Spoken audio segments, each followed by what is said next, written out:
seguir a nossa matéria de apresentar candidatos, os principais candidatos à Prefeitura de São Paulo, definindo os principais candidatos como aqueles que mais se destacam nas pesquisas do Institutos Especializados de Opinião Pública.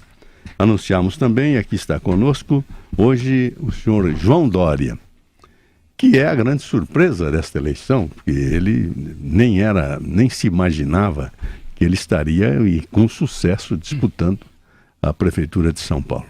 Companheiro Tiago Berrache. Tudo bem. Candidato, bom dia. Muito obrigado, Thiago, pela sua atenção. Bom dia, Joseval. Bom dia. Antônio Vila, Vera, bom dia.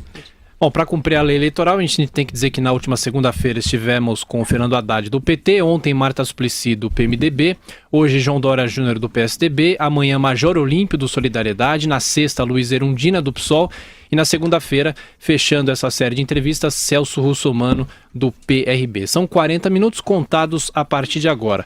Candidato, o senhor é um empresário bem-sucedido, nós conhecemos muito o seu trabalho, no LIDE principalmente. A grande questão é essa imagem do senhor. O senhor acha que, de uma certa maneira, o senhor se afasta um pouco da periferia e esse é o grande desafio, se tornar conhecido na periferia de São Paulo? O desafio existe. Mais uma vez, bom dia. O desafio existe e é fato. Mas, sendo o novo, eu tenho sido muito bem recebido, Thiago, na periferia de São Paulo. Eu ontem celebrei 222 visitas à periferia desde agosto do ano passado, lembrando que eu disputei as prévias do PSDB. Então, tenho sido muito frequente na periferia. E a aceitação é boa. A população, de certa maneira, até com uma dose de injustiça, Joseval, tem um afastamento em relação aos políticos. É perceptível que a população não quer o político. Não acho isso justo, porque coloca bons e maus dentro da mesma panela. Mas gosta do novo, gosta do discurso novo, gosta daquele que não é político. Eu não me apresento como político, aliás, não sou político, eu sou um administrador, sou empresário, sou um gestor, embora respeito os políticos, até porque sou filho de um. Meu pai foi deputado federal, caçado pelo golpe de 64, exilado pela ditadura militar, mas eu sou o novo, eu me apresento como administrador, como gestor. E isso tem funcionado bem, a população tem aceito bem, mas é sempre um desafio, está muito presente, gastar sola de sapato, Thiago. Candidato, gastar sola de sapato.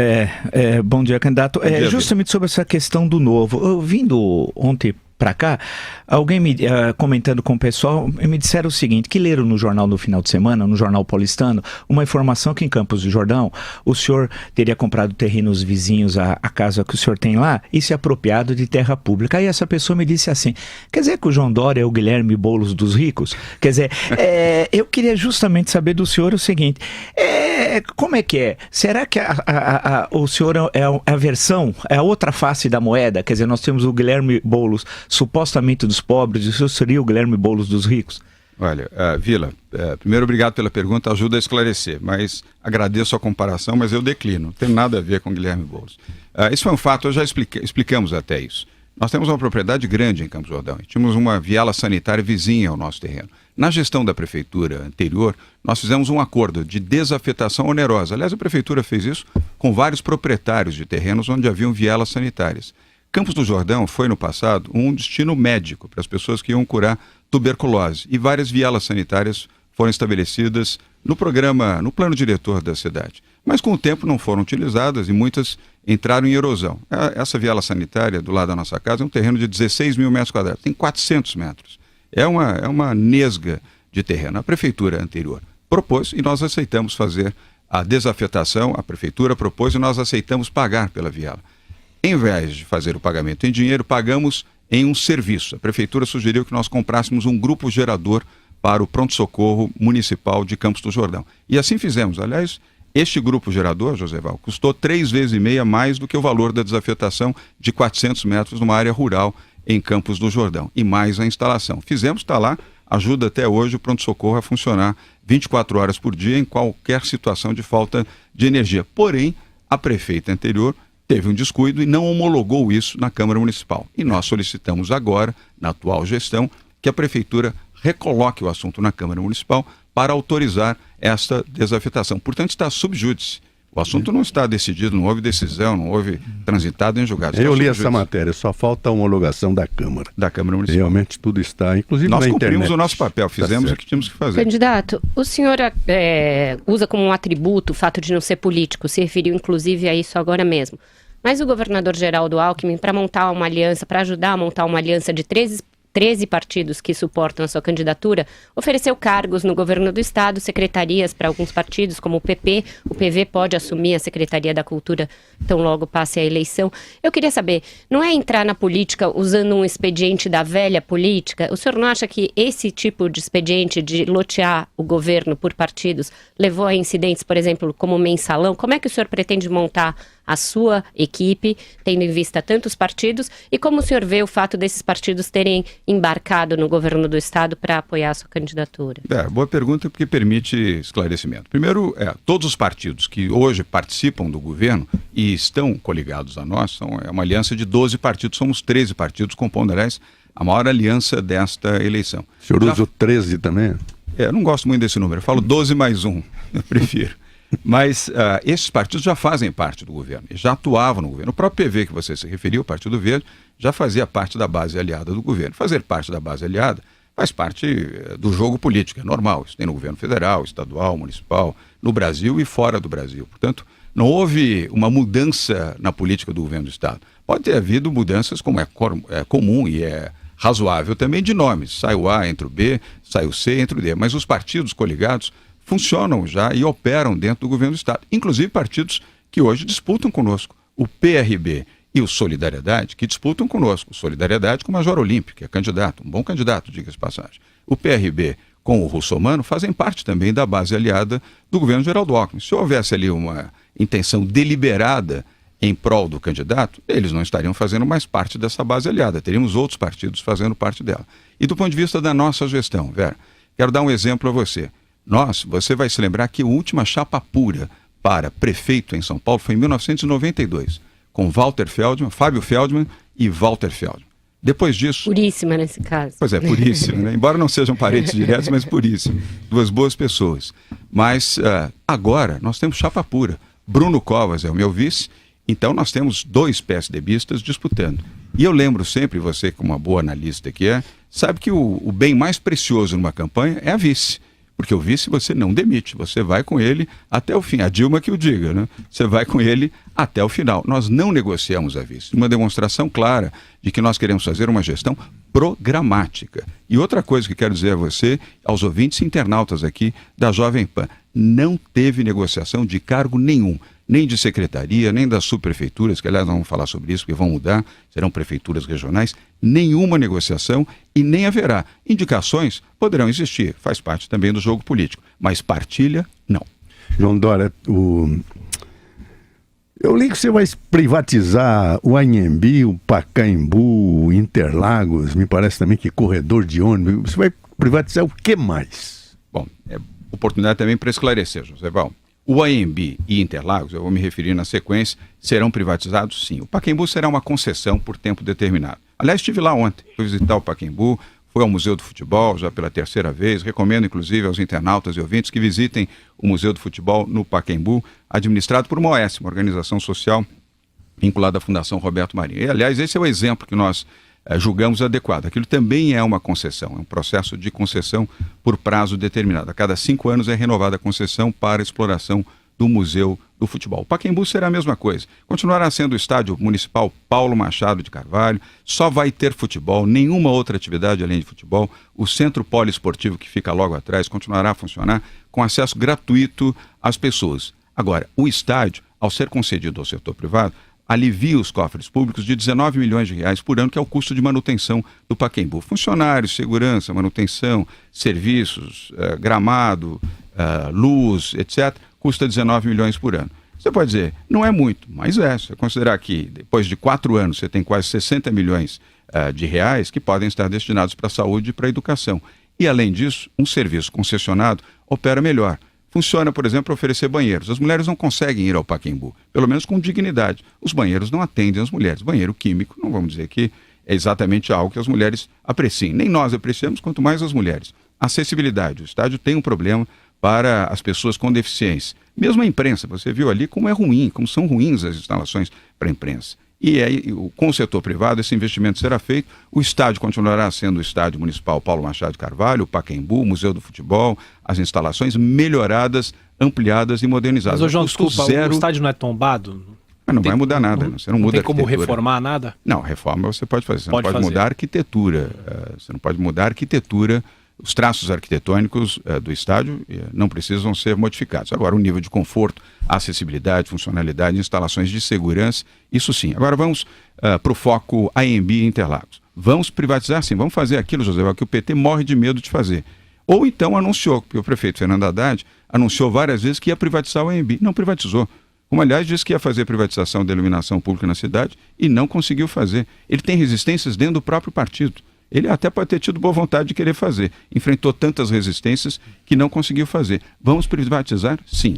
O Autódromo de Interlagos, para poder esclarecer, Vera, representa a cada 4 anos 400 milhões de reais de despesa direta do município de São Paulo. A maior parte vai para as instalações e recuperação cada vez que temos Fórmula 1 aqui em São Paulo. Não faz sentido 400 milhões de reais de dinheiro público para a manutenção de um autódromo, quando ele pode ser privado, este mesmo investimento ser realizado pelo setor privado. Mas ele não arrecada nas corridas? Ele é deficitário. É deficitário. Pouquíssimo, ao contrário. A cidade, o município, a prefeitura subsidia a Fórmula 1. Eu não tenho nada contra a Fórmula 1, mas entendo que não é dinheiro público que tem que subsidiar um evento privado. É o setor privado. Estudos, Belinha, só para complementar, desculpa.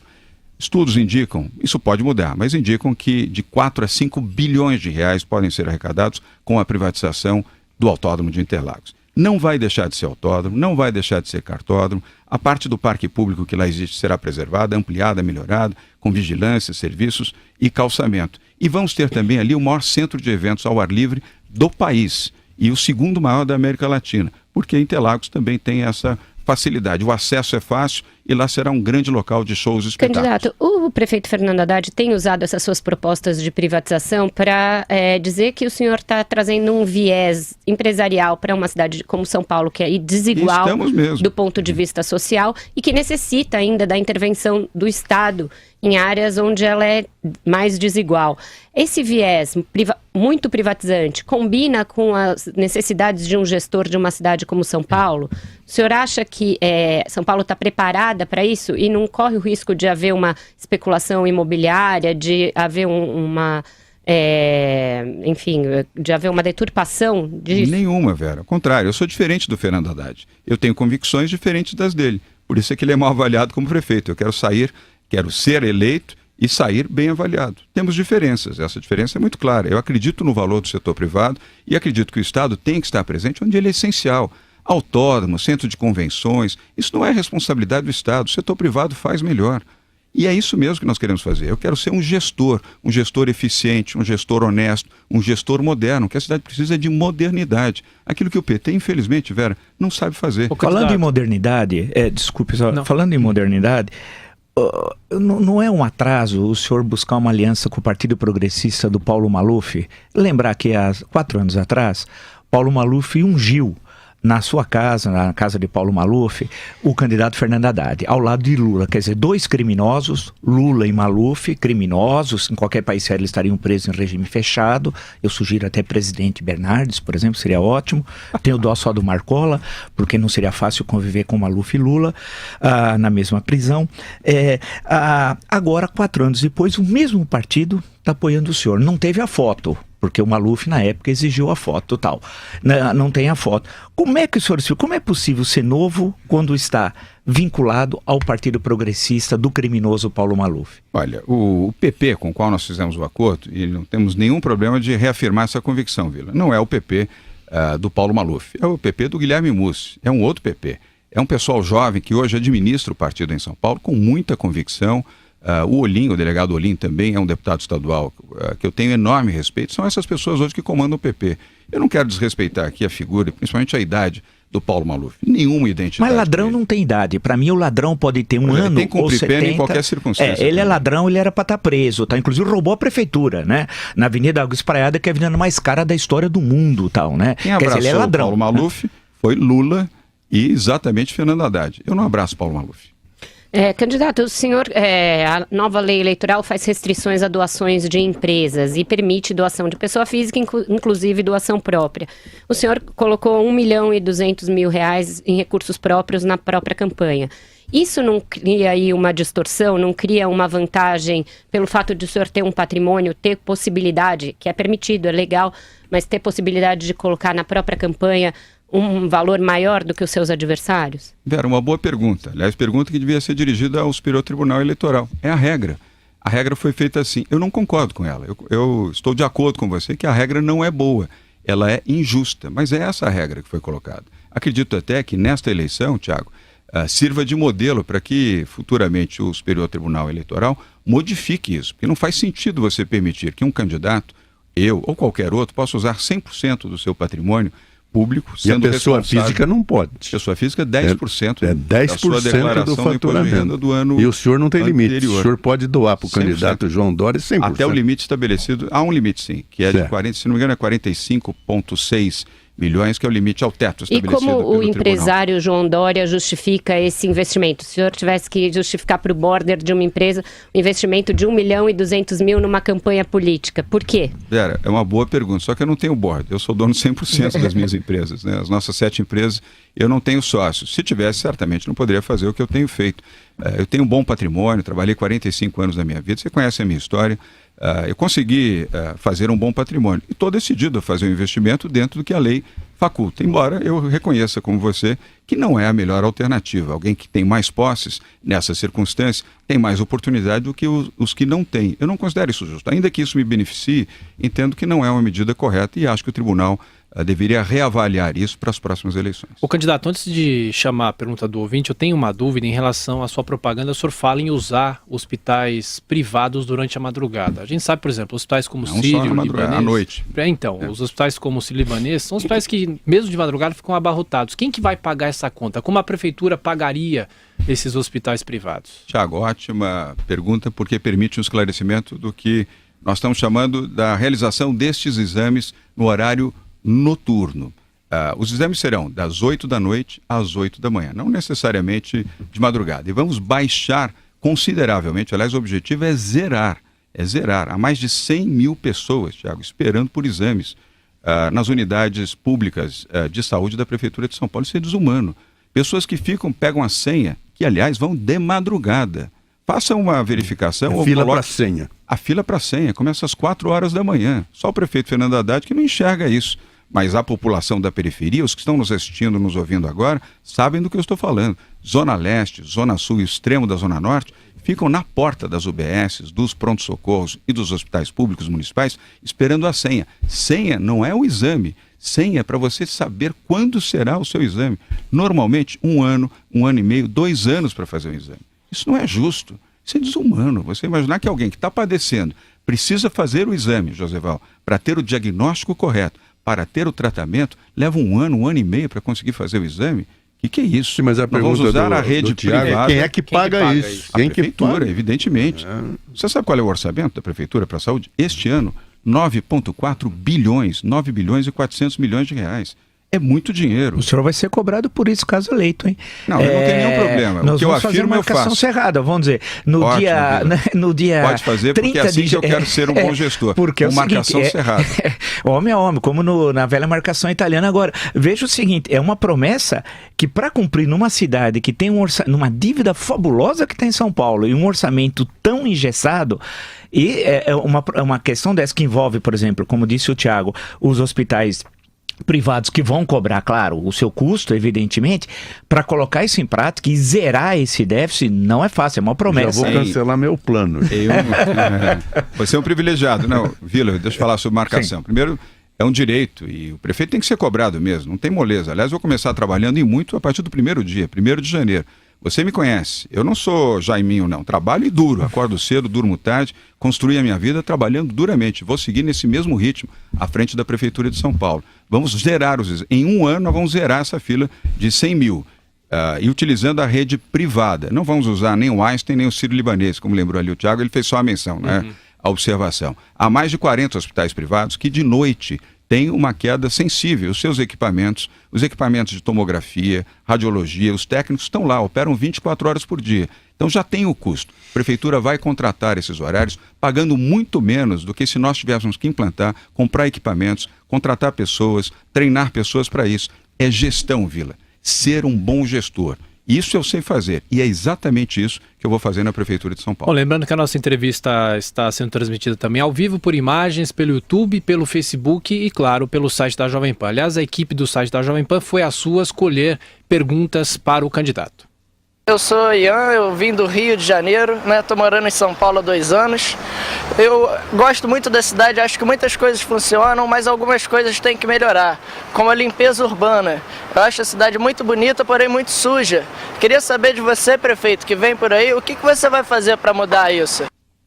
Pergunta sobre a zeladoria da cidade. Ian, concordo plenamente com você. É um lixo. A zeladoria não existe. Vai terceirizar o lixo. As prefeituras, nós vamos otimizar, melhorar a qualidade da zeladoria urbana. É uma vergonha. É vergonhoso o que acontece. A cidade está imunda, está pichada, está maltratada, maltrapilha, e os contratos que a prefeitura tem com as empresas que deveriam fazer esse trabalho não são bem feitos. E as subprefeituras não funcionam bem, elas foram sucateadas. Aliás, isso já foi discutido aqui, até nos meus antecessores aqui, essa questão já foi colocada. Vamos melhorar a zeladoria urbana com as prefeituras regionais. Primeiro vamos acabar com esse negócio de subprefeitura, suborçamento, subbairro, subpovo. Acabar. Agora é prefeito e prefeita regional. Vão ser empoderados, vão ter recursos que, aliás, a prefeitura, na gestão Haddad, concentrou nos gabinetes lá do Palácio do Anhangabaú, com medo, porque fez o partilhamento das subprefeituras, não deixou de... O senhor não vai partilhar? De jeito nenhum. Gente eficiente e ficha limpa, Vila. E outra coisa, tem que ser residente no bairro, tem que morar no bairro, porque ele vai olhar nos olhos das pessoas, dos seus vizinhos, enquanto for gestor, como prefeito ou prefeita, e depois também. Então não vamos importar ninguém, nem de outras cidades, nem de outros bairros. Gestão eficiente. O então prefeito José Serra, do seu partido, importou do interior, inclusive, subprefeitos. O senhor acha que ele errou? Não, foi um outro momento. Assim como o Kassab colocou coronéis. Cada um fez aquilo que tinha que fazer, ou entendia que tinha que fazer, no seu momento. Neste momento, nós vamos ter uma outra conduta. João Dória, ontem eu fiz uma pergunta a seu respeito para a Marta Suplicy, que esteve aqui, e ela falou uma frase que eu fiquei pensando. Porque você é um grande negociante, um gestor, como você fala, você transforma tudo fácil, com passes de mágica de um homem que é gestor. Mas a Marta falou, ele está confundindo a vida pública com a gestão de uma empresa. Você falou do lixo, por exemplo. Vai gerir e tal, não sei o que, resolvido. Mas na verdade não é assim. Para você abrir um lixão, o que você tem de órgão público de defesa da natureza que proíbe esse lixão, ou então exige largos estudos para permitir que um caminhão de lixo ali deposite o lixo, é um negócio que a sua gestão vai entravar aí. E não é só. Tem o lixo medicinal. As agulhas de injeção têm que ser depositadas em locais especialíssimos, que não basta você num passe de mágica resolver. Como é que você vai fazer isso? Não é passe de mágica. Gestão resolve? É passe de gestão. Olha. É diferente, é passe de gestão. O que falta na cidade é gestão, Joseval. Inclusive nessa área do lixo. Eu entendi a sua pergunta, mas são coisas distintas. A manutenção, a zeladoria urbana da cidade é ruim. As subprefeituras não funcionam bem. Salvo uma outra exceção, na média é um péssimo serviço. Aliás, só andar pela cidade de São Paulo você vê sujeira nas ruas, bueiros entupidos, falta de tratamento nos jardins, nos canteiros, nos parques, pichação para todo lado. É visível, não precisa nem ser especialista e mergulhar a fundo. Só andar pela cidade de dia ou de noite, você vê como a cidade está maltratada. A questão do lixo precisa ter uma visão diferente. O lixo é gerador de receita e não de despesa, não é gerador de problema, é gerador de soluções. Hoje a visão moderna do lixo é o lixo é gerador de receita, porque ele pode ser reciclado, pode ser administrado corretamente, inclusive como gerador de receita para a cidade, volto a repetir. Então é uma gestão diferenciada nesta área que vai permitir que o lixo médico, o lixo orgânico, as reciclagens possam ser colocadas em prática de forma moderna e eficiente. A própria Prefeitura de São Paulo inaugurou uma usina de reciclagem que tem um uso de 40%. 60% não é utilizado, porque a Prefeitura não estimula a separação do lixo. Você mesmo poderia estar no seu edifício, contribuindo no seu condomínio para a separação do lixo, com a certeza de que o lixo separado vai ter uma finalidade específica. Hoje, os poucos que fazem isso não têm nenhuma certeza, nenhuma segurança de que o lixo quando você faz a separação do orgânico e não orgânico, vai ter uma finalidade específica. Se eles não misturam tudo de novo. O sentimento das pessoas é esse. Não falo. Candidato, eu perguntei agora há pouco do ministro José Serra e do modelo que ele implementou na subprefeitura, o senhor saiu um pouco pela tangente, mas o fato é, existe uma divisão interna no PSDB que foi muito visível na prévia, levou inclusive a que o então pré-candidato André Matarazzo deixasse o partido, ele hoje é vice da ex-prefeita Marta Suplicy pelo PSD, e isso deixou algumas marcas.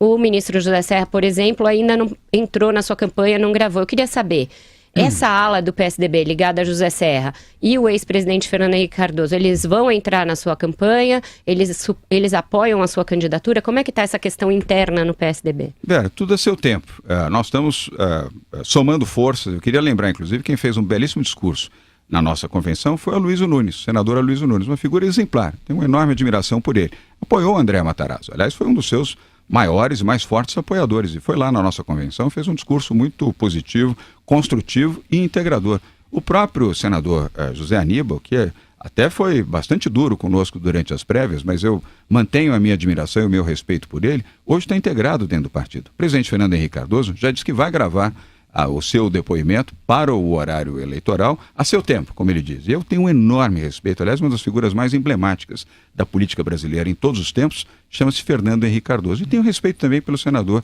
agora ministro José Serra. Quem sabe, ao seu tempo, ele também se manifestará. Não há necessidade de fazer pressão sobre eles. O tempo ajuda essa cristalização e a unidade partidária como um todo, sempre sob a liderança de Geraldo Alckmin, que é o maior eleitor deste Estado dentro do PSDB. É justamente essa questão do maior eleitor. A impressão que dá, e durante a campanha e todos os debates no interior do próprio PSDB, é que o senhor seria um candidato do bolso do governador.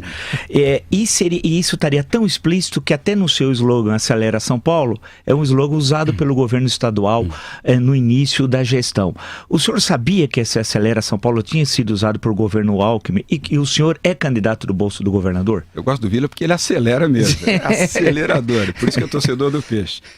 Nenhuma correlação a esse programa, eu nem sabia que existia esse programa, e aliás, perdão, nós usamos esse slogan, essa chamada, desde agosto do ano passado. Só agora, recentemente, foi levantado por uma das campanhas de um adversário esse tema. Isso é irrelevante. Realmente pode ser acelerar São Paulo. Foi tão irrelevante que ninguém nem lembrava. Se fosse uma campanha importante, significativa, podia até criar essa associação e ela realmente não seria positiva. Como ela não teve nenhum efeito, consequentemente, o fato de usar o Acelera São Paulo, e esse símbolo aqui, que é o nosso, contra o devagar quase parando do Fernando Haddad da Prefeitura, vai com o João Dória acelerando. Não tem nada a ver com aquela campanha anterior. E eu tenho muito orgulho dessa relação com o Geraldo Alckmin. Queria aproveitar para registrar aqui um homem de bem, honesto, sincero, bom gestor, 4 vezes governador do estado de São Paulo. Porém, não é infalível, aliás, não há infalível dentro da política, como não há infalível no jornalismo, na vida privada. Todas as pessoas podem cometer seus erros, mas é um homem digno, honesto, e eu tenho muito orgulho da sua amizade. Porém, aqui na cidade, a gestão do governador não é assim tão bem avaliada. Ele tem índices idênticos, segundo o último Datafolha agora de agosto,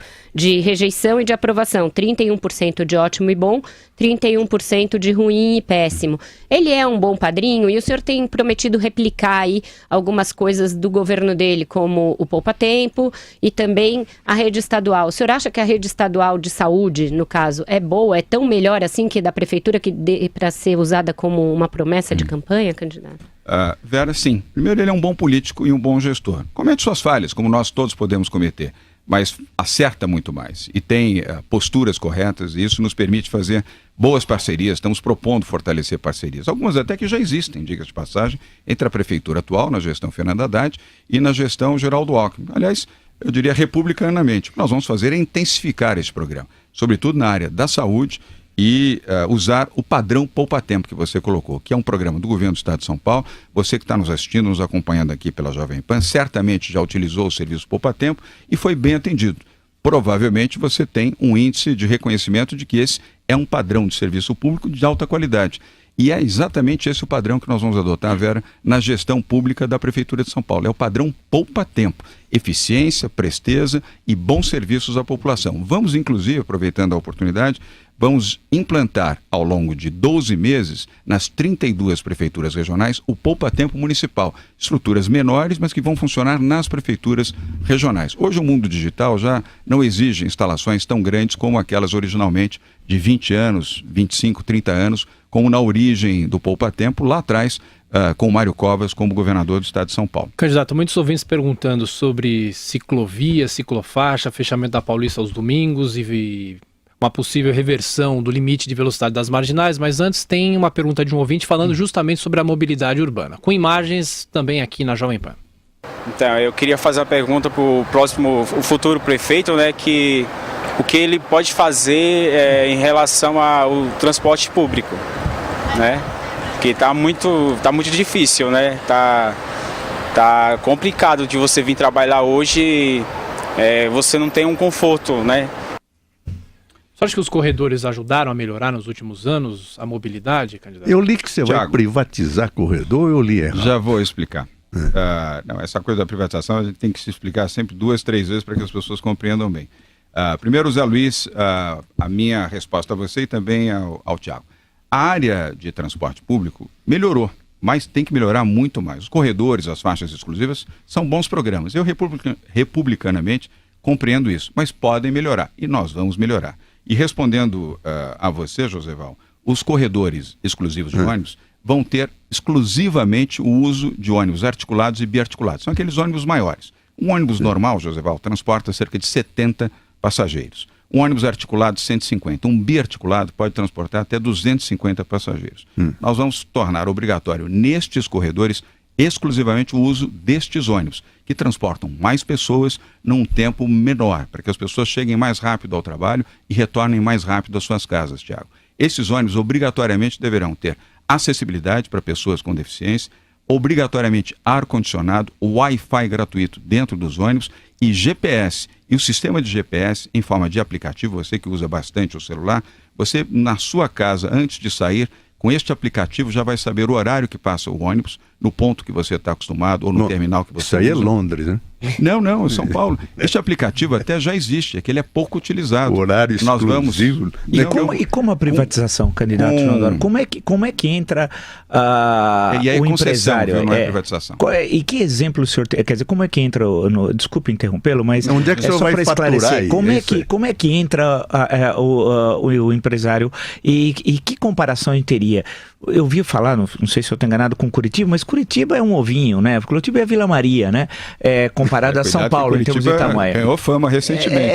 Você, inclusive, estimula muito. E por outras razões também. Mas como é que concretamente, como é que vai entrar a iniciativa privada no corredor de ônibus? Bom, entra primeiro com a concessão que nós vamos fazer para que os corredores possam ser explorados tecnologicamente. Para melhorar a tecnologia, primeiro, todos os ônibus, Joseval, terão GPS. Porque aí você tem, via satélite, o acompanhamento desses ônibus e a informação... Será uma empresa de ônibus privada que ganhará concessão, é isso? Uma empresa. Pode ser de ônibus, pode ser um consórcio, pode ser uma outra empresa. Isto, primeiro, não vai criar nenhum ônus para o usuário, nenhum centavo. Ao contrário, vai facilitar o seu transporte. Nós vamos ter as estações BRT nas linhas diretas, naquelas linhas exclusivas, como aliás tem em Curitiba, como tem em Belo Horizonte. Mas onde também. Que o empresário ganha? Se não tem aumento na tarifa e se não pode pôr propaganda por causa da lei Cidade Limpa?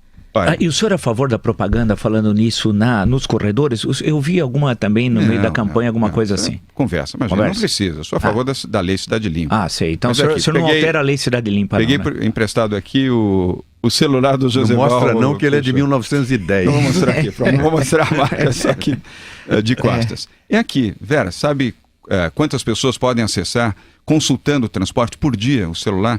3 milhões e meio. 3 milhões e meio. Mas o aplicativo vai ser pago, então? Claro, não, ele tem publicidade, como todos os aplicativos, ou muitos aplicativos têm, e aí você tem a remuneração. Qualquer mídia, você que trabalha num grupo de mídia, aqui na Rádio Jovem Pan, que você tem 3 milhões e meio de impactos, isso é muito, isso é uma mídia substantiva, importante. E aqui vem o resultado, Vila, do aplicativo como resultado da concessão privada. Não precisa ter publicidade nas faixas, não precisa ter nada que mude a lei Cidade Limpa. É aqui que vem o Candidato, o senhor faz uma brincadeira. Vera. O senhor faz uma brincadeira que é bom morar na propaganda do PT, mas eu tô achando que morar na sua é quase morar em Matrix. Tá muito descompassado Vera, com a realidade da cidade. Eu convido você para morar na administração do João Dória. Vai ser melhor do que na propaganda do João Dória. Vai ser melhor que Blade Runner. Não, eu quero antes da Desculpe. Ciclovias marginais a gente responde na sequência. Eu quero que o senhor me fale sobre creche, que eu acho que é a pergunta que eu tenho feito para todos. O grande drama da mulher de São Paulo, principalmente a mulher solteira, que tem 2, 3 filhos de 3 pais diferentes, porque a família na periferia acabou, não é verdade? E não tem creche. Como é que o senhor vai privatizar ou resolver essa situação? Fala em parceria também. Não é privatizar de novo. O Joseval está muito privatista. Eu estou diante do homem, do cara. Não, aqui como disse o Barack Obama, o senhor é o cara. Vamos lá. Joseval. Obrigado. Olha, tem 103 mil crianças fora da creche. Esse é o número oficial. Isso aí. 103 mil, exatamente. Há suspeitas, Vila, de que esse número seja maior. Tem essa pegadinha de, olha, crianças inscritas que não estão na creche, não fazem parte dessa conta. Portanto, 103 mil mães, não é verdade? Não, crianças. Ou provavelmente, assemelhado. Ou assemelhado. Mães com 2 filhos. Sim. Mas vamos considerar esse número como um número oficial da prefeitura. É muito, 103 mil crianças. E, em tese, por óbvio, a cada mês aumenta o déficit, porque se não tem vaga, mais crianças de 0 a 3 anos vão ficando fora das creches. Isso não é positivo, isso é desumano até, porque essas crianças terão a única chance da educação, da nutrição e do atendimento médico preventivo de serem alguém na vida. Se elas não têm acesso à educação nesta faixa, já nascem condenadas a serem fracassadas na vida. Então nós temos que ter um programa, e esse programa será de terceirização. Aliás, a prefeitura já faz, só que faz mal. Faz pouco e faz mal. Deveria fazer com mais intensidade e com mais eficiência. O que nós vamos fazer? Para explicar de forma muito breve, e no próximo bloco eu volto, viu, Tiago, para falar das ciclovias, ciclofaixas, da Paulista também. Candidato. Mas no programa das creches, é fazer creches menores.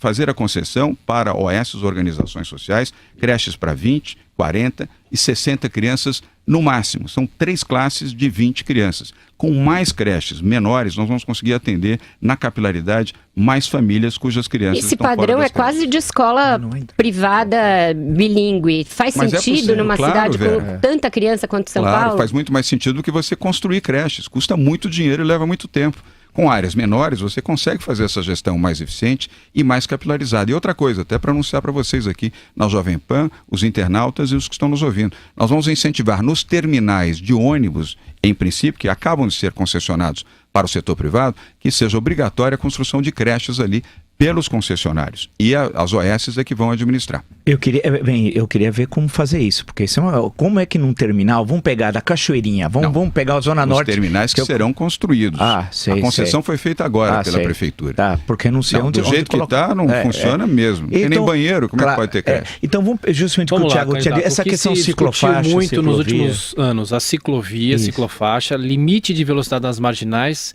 e os radares. E o fechamento que vive da Paulista. Multando em cima das pontes, principalmente nas marginais. Bom, começar pela Paulista, então, em homenagem ao Vila e torcedor do Peixe como ele é.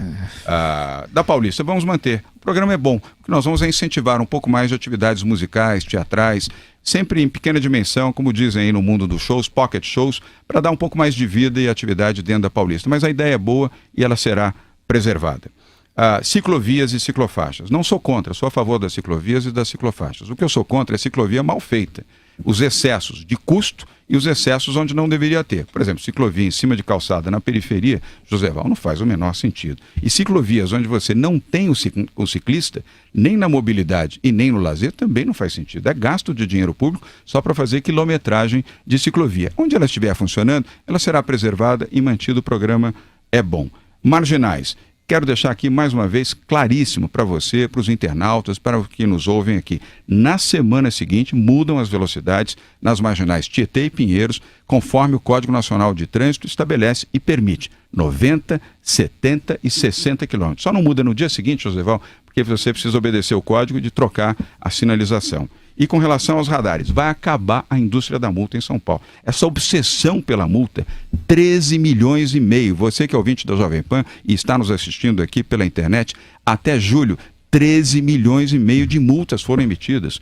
1,5 bilhão de reais de faturamento. Isso é uma obsessão, isso não é para proteger o cidadão, isso é para proteger o dinheiro da prefeitura. Esta obsessão e colocar Guarda Civil Metropolitana escondidinho em cima de viaduto e atrás de coluna vai acabar. O agente da Guarda Civil Metropolitana, Vila, vai para a rua para fazer o que já deveria fazer desde o início da gestão Fernando Haddad: vigiar, proteger as pessoas e proteger o patrimônio público, principalmente as escolas públicas municipais, os postos de saúde, os prontos-socorros, os hospitais e os bens públicos municipais. E essa alegação do prefeito, que a gente até discutiu aqui na segunda-feira, de que essa redução da velocidade levou à redução também dos mortos por acidentes de trânsito e tudo mais. O que o senhor diz? Com base em números da ONU.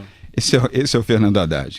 Ele usa a ONU, ele só usa, aliás, referências internacionais, né? Ele não usa as referências brasileiras, não existem. É a ONU, Organização Universal, Mundial. Vamos trabalhar aqui na realidade. As estradas, vamos citar aqui um exemplo próximo, as estradas estaduais. Nós tivemos uma redução de 11% de acidentes com vítimas fatais ou vítimas de acidentes nas estradas do estado de São Paulo. E não houve redução de velocidade em nenhuma delas. Houve instrução, orientação, sinalização. Então, estabelecer esta correlação de que o aumento dos limites de velocidade na marginal vai implicar em necessariamente o aumento de mortes é uma falácia. Isso não é verdade, Vera. Até porque no restante da cidade nós vamos manter as velocidades como estão. E vamos analisar caso a caso, verificando onde elas precisam ser mantidas ou reavaliadas. Nas marginais vai mudar. E vamos manter a sinalização e fazer, Vera, aquilo que a Prefeitura de São Paulo, na gestão do PT, não fez. Campanhas educativas na televisão e no rádio. São Paulo é uma cidade nacional. Foi aqui, as últimos 30 anos, as grandes mudanças políticas no Brasil passaram por São Paulo. Campanhas diretas já, e mais recentemente a questão do impeachment. Tem muitas reformas que o novo presidente está propondo tal, e certamente isso as pessoas vão perguntar: o senhor é a favor da jornada de trabalho de 12 horas, por exemplo? O senhor é a favor da reforma da Previdência? Que postura o senhor, como prefeito, mesmo que isso não é feito, evidentemente, a prefeitura, mas é uma questão política. Tem prefeito de São Paulo, quantos que concorreram ou que foram eleitos presidente da República, como Jânio Quadros, por exemplo, em 1960. Como é que fica? Que postura o senhor tem em relação a isso? Vila, você sabe como eu respeito você, eu não fujo a perguntas nem respostas, mas temas nacionais eu só vou me manifestar depois que eu fui eleito prefeito da cidade de São Paulo. Eu sei que vou poder contar com o seu voto, da Vera, do Tiago, do Josevaldo, quem está nos ouvindo, nos assistindo aqui agora.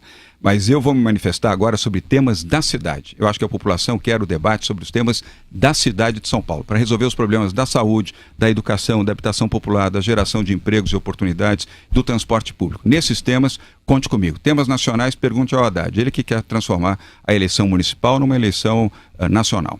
Nós vamos agradecer a sua presença. Uma última perguntinha minha. O senhor vai para o segundo turno com quem? Com quem for. Eu respeito todos os candidatos. Com quem for. Respeito todos eles. Respeito a Marta, respeito a Haddad, o Russomano, a Luísa Erundina, o Major Olímpio e os demais também. Eu respeito. Aliás, o setor privado, José, ensina você a respeitar os seus concorrentes. Por menor que sejam, trate com respeito, porque amanhã ele pode ser grande e ficar no seu calcanhar. Com quem for, vamos disputar e quero, sem nenhuma arrogância, dizer a você: vamos ganhar, venceremos, seremos prefeito da cidade de São Paulo. E você que está nos escutando e está nos acompanhando aqui pela internet, se você confia naquilo que eu tenho colocado, na nossa proposta, vote em João Dória 45, pode confiar, vamos fazer uma boa gestão, uma gestão eficiente na cidade de São Paulo. Este é o cidadão João Agripino da Costa Dória Júnior, candidato a prefeito de São Paulo. Obrigado pela sua presença. Obrigado. Obrigado, Tiago. Obrigado, Vila. Obrigado, Vera. Obrigado, ouvintes e internautas. Bom, e só lembrando que amanhã teremos a entrevista do candidato Major Olímpio do Solidariedade, na sexta, Luísa Erundina do PSOL, na segunda-feira que vem, Celso Russomano do PRB, e lembrando que na última segunda recebemos Fernando Haddad do PT e ontem Marta Suplicy do PMDB.